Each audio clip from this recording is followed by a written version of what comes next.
Баршаңызға сәлем достар, қош келдіңіздер менің каналыма.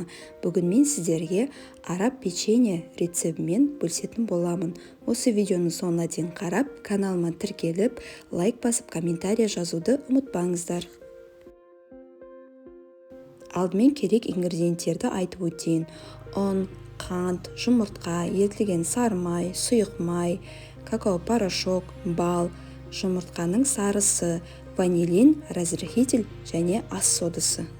Алдымен жұмыртқа, қант, бал, сұйық май, ерітілген сары майды алып, жақсылап араластырып аламыз.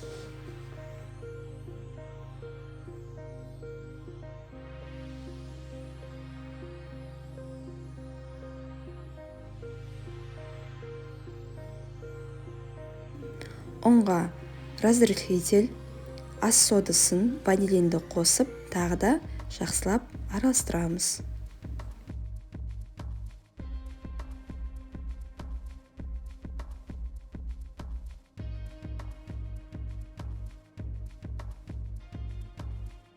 Алдын ала противенімді дайындап қойдым.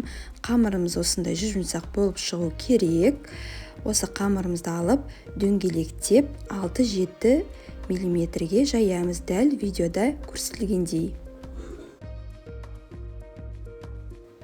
Какао-порошок, жұмыртқаның сарысын жақсылап араластырып аламыз. Печеньенің үстіне жағып, шанышқымен әсемдеп шығамыз.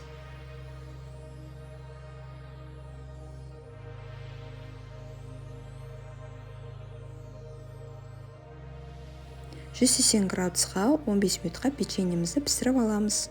Достар, печеньеміз дайын. Осы видеоны соңына дейін қарағандарыңыз үшін көп рахмет. Сіздермен болған Гүлсезім.